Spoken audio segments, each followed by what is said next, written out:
Now in this lecture we will be looking into two very important compounds. The first is DDT, and then we'll look at difluoromethane, Freon, right? So let's first quickly look at DDT. DDT is an insecticide basically, and you might have heard its name commonly, right? So DDT, you will also hear people calling it by the name of diphenyl trichloroethane, right? But this is not the correct name of DDT. The correct name of DDT is 2,2-bis p chlorophenyl 111 trichloroethane. This is the correct compound, right? Now the one new thing that you might have seen here is bis. What does the word bis means? Bis, it's basically a Latin word which is same as di, which is used for two, right? Such molecules, this is the chemical formula of DDT, right? Where you have two identical molecules, right? These two are identical molecules in this complete DDT molecule. Yeah? You have two complete identical fragments, right? That is why we call it as bis, 2,2-bis. That is why we call it as bis. It is connected to second carbon, so this is 2,2-bis. Right? Just understand what is bis. What does bis means? Bis simply means a di, which is used for two. Right? You have two identical parts in this molecule, so that is why this is bis. Now it's used as an insecticide. It's a cheap insecticide. Right? At present, the use of DDT is banned in US. Right? In 1973, it was banned in US, but it is still in use in India, in other Asian countries, because there is no alternative to this. Right? There are some harmful effects of this, which we'll see in a moment. Now, how we prepare it? We use chloral, right? This chlorobenzene, two molecules of chlorobenzene will react with chloral in presence of concentrated sulfuric acid to form this molecule, which we call as 2,2-bis p chlorophenyl 111 trichloroethane, right? And it is used, basically its main use is to kill mosquitoes and insects, right? And it is very effective against a mosquito. If you are a biology student, you might be aware of it. It's female anopheles, right? This is the name of a mosquito, which is known, or which is the cause of malaria. It causes malaria. Female anopheles.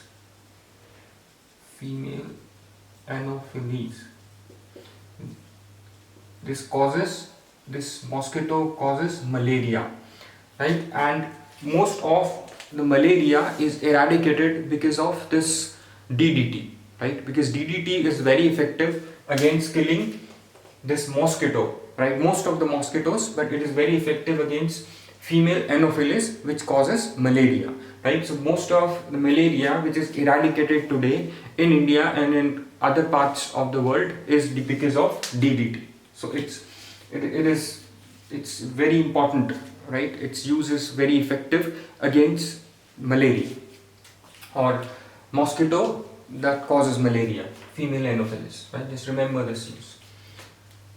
So I just write it, DDT eradicated malaria, right? Because it is very much effective against female anopheles, right? So this is its preparation. Just remember its name and know that this is not the correct name. It's a misnomer. You will find in your books it's mentioned that it's not a correct name, it's a misnomer, right? And it's a cheap and powerful insecticide, and it is also used for sugarcane and fodder crops, right? And though its use, malaria has virtually been eliminated from India. We have already discussed this. Now there are some side effects. That you should know of malaria. Side effects of DDT. The DDT molecule, right? DDT it's very stable, right? It is not easily, but it's not a biodegradable, right? So in animals, it stays, right? It doesn't metabolize easily, right? Because of its stability, it does not get metabolized easily, and it it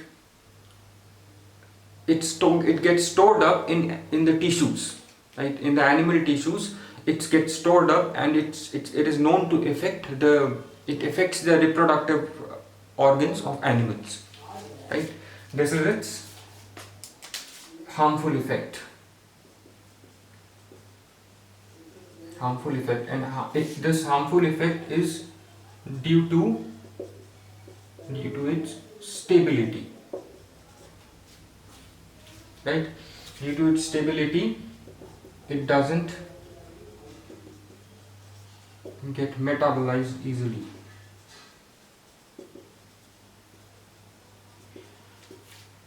right? And get stored up in animal tissues.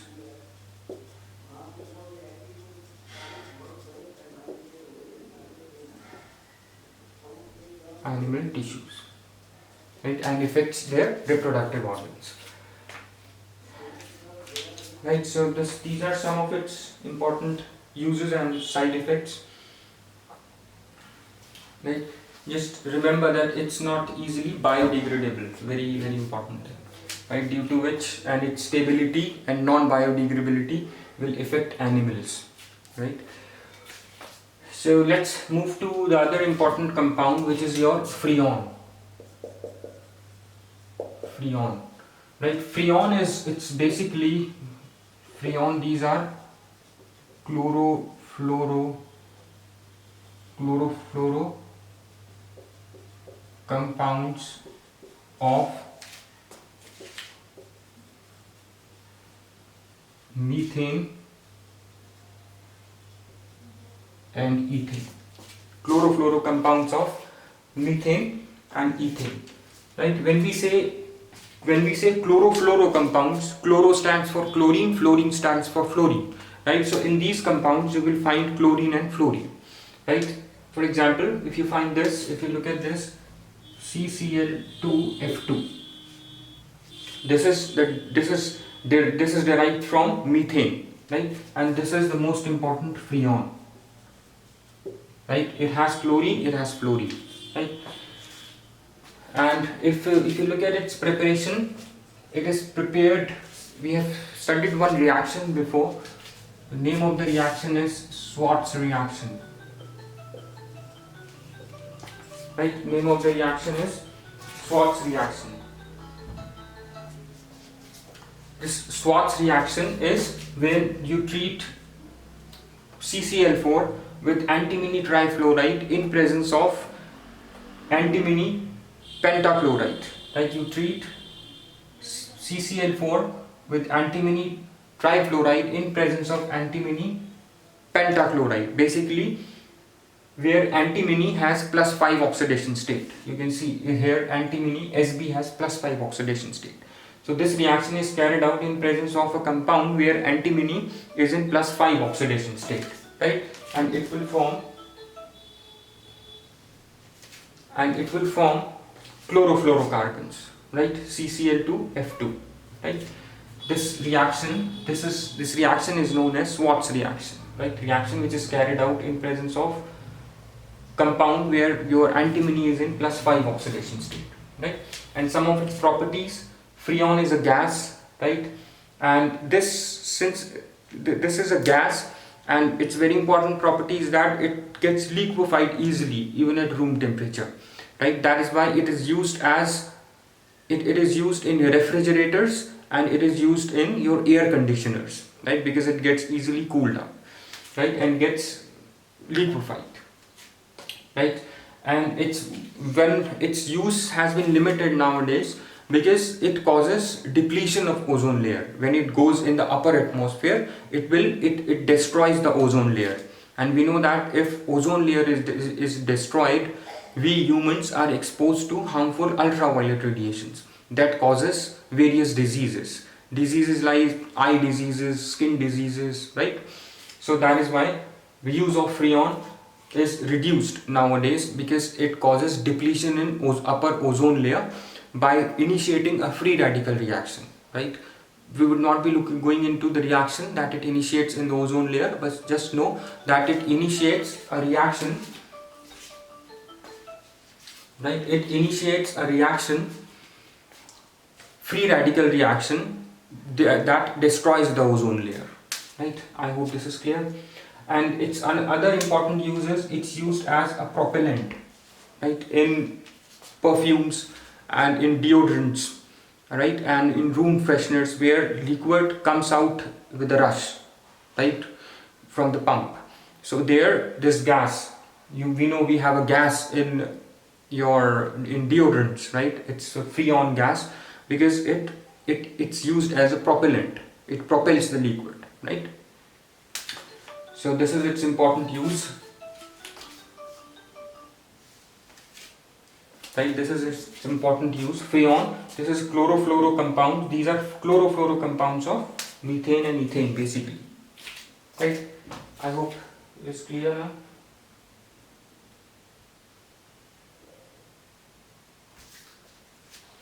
So now,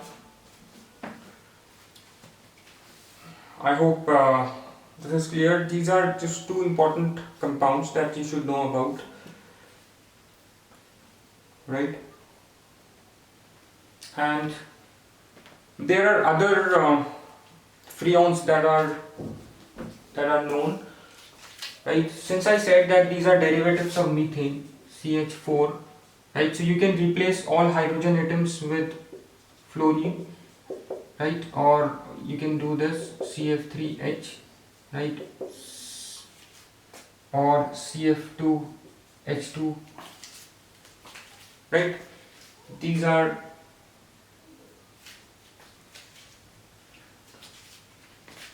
some of the compounds. These all are freons, right? So basically freons are those compounds where hydrogen atoms are removed by fluorine atoms, right, and chlorine atoms. You can see this. And the most important freon is this one, CCl2F2, right, which is used in refrigerators and in air conditioners and is a propellant, right? So these are its uses. Just know the uses. Yes, just understand the uses, some of its properties, that it's non-toxic, important, it's non-toxic gas, odorless gas, non-toxic gas, right? And it is known to destroy ozone layer in upper atmosphere, right, by initiating a free radical reaction. That's why its uses now limited these days, right? So these are two important compounds that you should know. I hope all is clear. Thanks.